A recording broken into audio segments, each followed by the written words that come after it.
Numerical problem 4.5. A crowbar is used to lift a box as shown in the given figure. If the downward force of 250 Newton is applied at the end of the bar, how much weight does the other end bear? The crowbar itself has negligible weight. Numerical problem 4.5 में given है कि एक crowbar को use किया गया है to lift a box. तो यहाँ पे बार के एक एंड पे डाउनवर्ड फोर्स अप्लाई हुई है जो कि इक्वल है, जिसकी मैग्नीट्यूड इक्वल है 250 न्यूटन के। और यहाँ पे हमने बार के सेकंड एंड पे वेट को कैलकुलेट करना है, जबकि क्रो बार का जो वेट है वो निग्लिजिबल है। तो देखिए यहाँ पे बार के एक एंड पे जो फोर्स अप्लाई हुई है उसकी मैग्नीट्यूड है 250 न्यूटन के, और यहाँ पे जो फोर्स आर्म है वो इक्वल है 30 सेंटीमीटर के, जिसको हमने मीटर में कन्वर्ट करना है। और सेकंड एंड पे हमने वेट कैलकुलेट करना है, जबकि यहाँ पे जो वेट आर्म है ये इक्वल है 5 सेंटीमीटर के, इसको मीटर में हमने कन्वर्ट करना है।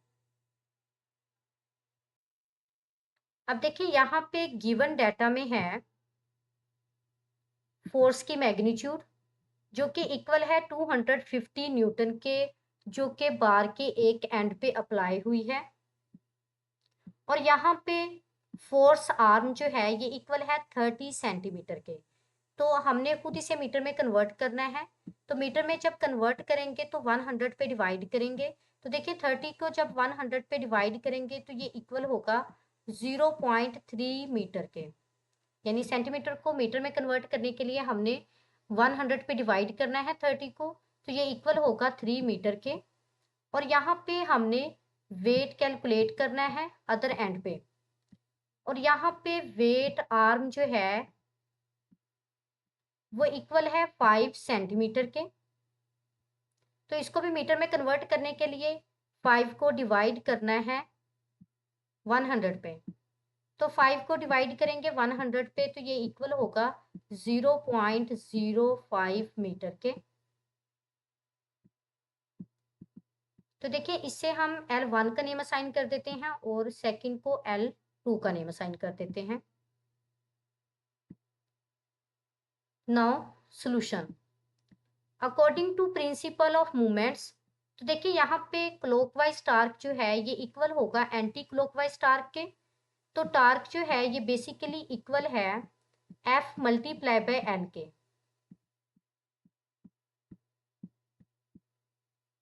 तो देखिए फर्स्ट एंड पे हमारे पास जो फोर्स अप्लाई हुई है वो है F, और वहां पे जो फोर्स आर्म है उसको हमने L1 का नेम असाइन किया है। तो यहाँ पे हमारे पास F मल्टीप्लाई बाय L1 है। और सेकंड एंड पे जो फोर्स है वो वेट के इक्वल है यानी W के, और जो वेट आर्म है इसको हमने L2 का नेम असाइन किया है, L2 है। तो यहाँ पे वैल्यूज को हम पुट करेंगे। तो देखिए यहाँ पे W को कैलकुलेट करना है तो L2 W के साथ मल्टीप्लीकेशन में है इक्वल की राइट साइड में। जब हम इसे इक्वल की लेफ्ट साइड में लेके आएंगे तो ये L1 मल्टीप्लाई बाय F को डिवाइड करेगा, यानी F multiply by L1 over L2। Now putting values put करेंगे तो 250 फोर्स की वैल्यू है यानी magnitude, multiply by 0.3 divided by 0.05। तो कैलकुलेटर पे 250 को हमने मल्टीप्लाई करना है 0.3 से और डिवाइड करना है 0.05 पे, तो ये इक्वल होगा 1500 न्यूटन के। तो सेकंड एंड पे जो वेट है ये इक्वल है 1500 न्यूटन के। कब? जब क्रो बार का वेट जो है वो निग्लिजिबल होगा।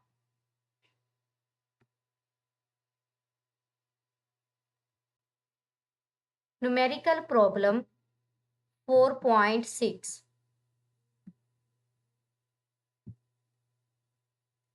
A 30 centimeter long spanner is used to open the nut of a car.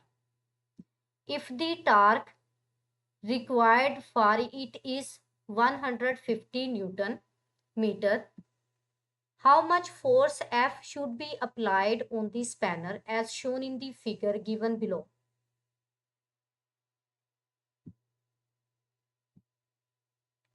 Numerical problem 4.6 में गिवन है कि कार के नट को ओपन करने के लिए स्पैनर को यूज किया गया है।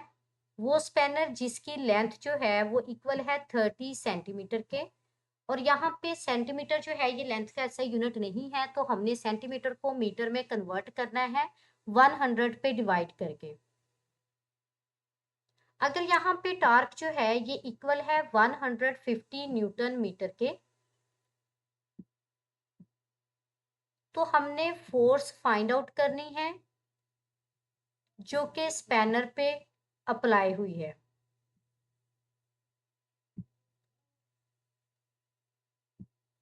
तो देखिए यहाँ पे गिवन डाटा में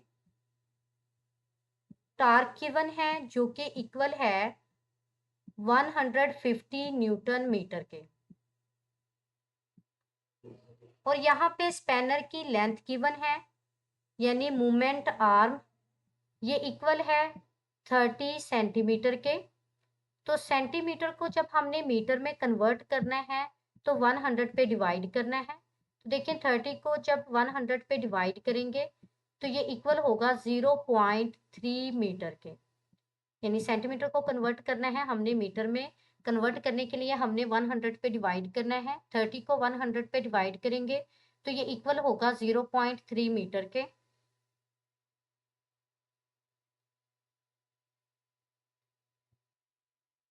तो देखिए यहाँ पे हमने फोर्स को कैलकुलेट करना है।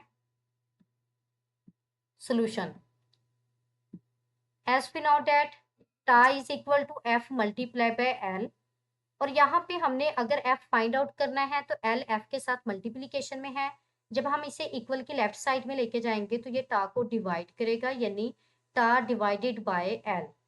नाउ पुटिंग वैल्यूज, टा जो है ये इक्वल है 150 न्यूटन मीटर के, और एल जो है ये इक्वल है 0.3 मीटर के। तो 150 को 0.3 पे डिवाइड करेंगे तो ये इक्वल होगा 500 के, और यहाँ पे फोर्स जो है ये इक्वल है 500 न्यूटन के। तो ये वो फोर्स है जो कार के नट को ओपन करने के लिए लगाई जाएगी। तो यहाँ पे हमारे पास टार्क और मोमेंट आर्म गिवन था, जिनको यूज करते हुए यहाँ पे हमने फोर्स को कैलकुलेट किया है जो कि इक्वल है 500 न्यूटन के।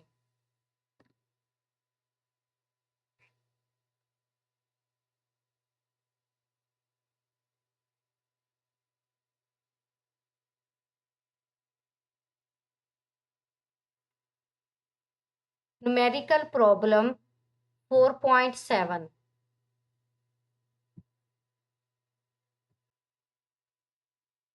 A 5 Newton ball hanging from a rope is pulled to the right by a horizontal force F. The rope makes an angle of 60 degree with the ceiling. As shown in the given figure, determine the magnitude of force F and tension T in the string. Numerical problem 4.7 में given है कि एक 5 Newton बाल है, यानी एक बाल जिसका वेट जो है वो इक्वल है 5 न्यूटन के, उसको हैंग किया गया है from a rope that is pulled to the right by the horizontal force F, और रोप का जो सीलिंग के साथ एंगल है वो है 60 डिग्री का। यहाँ पे हमने फोर्स की मैग्नीट्यूड कैलकुलेट करनी है और टेंशन T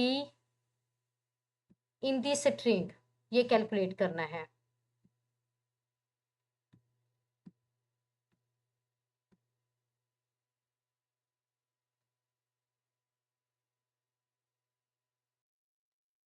गिवन डाटा, तो देखिए यहाँ पे हमारे पास बाल का वेट की गिवन है जो कि इक्वल है 5 न्यूटन के, और रोप का एंगल गिवन है विद सीलिंग जो कि इक्वल है 60 डिग्री के।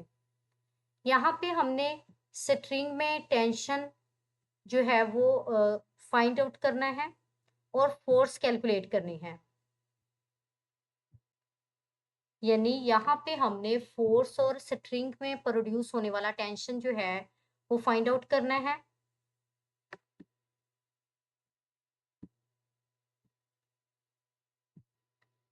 अब देखिए यहाँ पे टेंशन T है और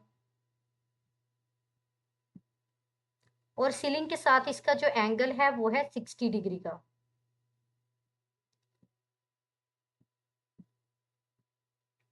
तो यहाँ पे इसके दो कंपोनेंट्स होंगे, एक एक्स एक्सिस के लोंग और एक वाई एक्सिस के लोंग। तो देखिए ये हमारे पास एक्स एक्सिस के लोंग है और ये वाई एक्सिस के लोंग है।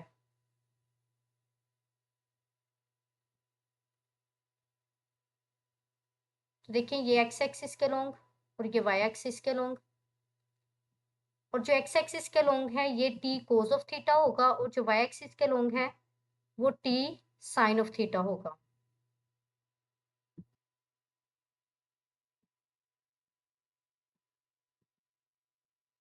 तो यहाँ पे फोर्स एफ है और वेट जो है ये डाउनवर्ड है ड्यू टू ग्रेविटी, और डब्ल्यू जो है ये इक्वल है 5 न्यूटन के।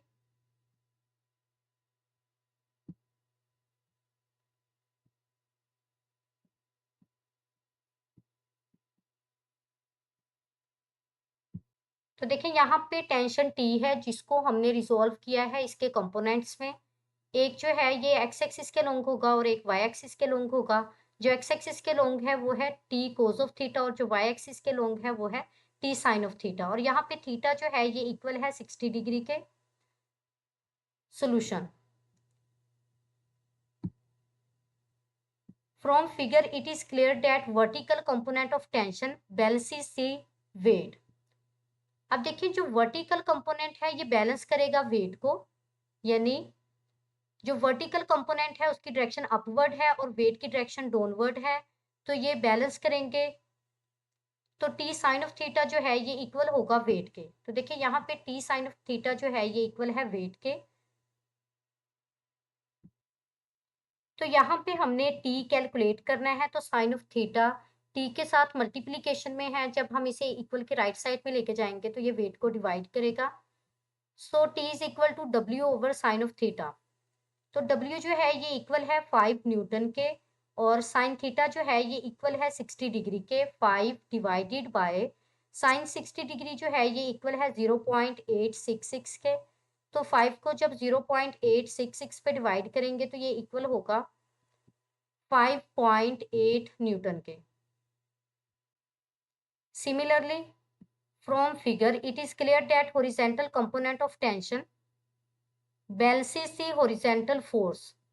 अब देखिए यहाँ पे horizontal force F है और यहाँ पे force T cos of theta है। तो यहाँ पे F जो है ये इक्वल होगा T cos of theta के। तो देखिए F जो है ये इक्वल है T cos of theta के, जैसा कि W जो था ये इक्वल था T sin of theta के। तो यहाँ पे हॉरिजेंटल कंपोनेंट को अगर हम देखें तो F इक्वल होगा T cos ऑफ थीटा के।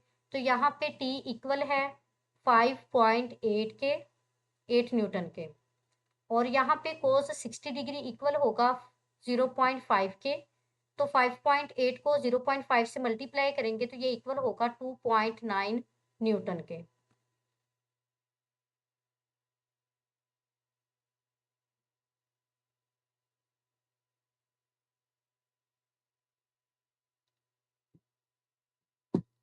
तो देखिए यहाँ पे हमारे पास बाल का वेट गिवन था और रोप का एंगल विद सीलिंग ये गिवन था जो कि इक्वल था 60 डिग्री के। तो यहाँ पे हमने टेंशन और फोर्स के कैलकुलेट करनी थी। तो यहाँ पे फोर्स और टेंशन, टेंशन को दो कंपोनेंट्स में हमने जो है वो रिजॉल्व किया है, टी साइन ऑफ थीटा और टी कोस ऑफ थीटा में। तो यहाँ पे जो टी साइन ऑफ थीटा है ये बैलेंस करता है वेट को। तो यहाँ पे टी साइन ऑफ थीटा को वेट के इक्वल रख के यहाँ से हमने टी को कैलकुलेट किया है, टेंशन को। और जो वर्टिकल कंपोनेंट, हॉरिजॉन्टल कंपोनेंट यानी टी कोस ऑफ थीटा है, ये बैलेंस करता है फोर्स को। तो टी कोस ऑफ थीटा को फोर्स के इक्वल रख के यहाँ से हमने फोर्स को कैलकुलेट किया है टी और थीटा की वैल्यू को यूज करते हुए, जो कि फोर्स जो है इक्वल है 2.9 न्यूटन के।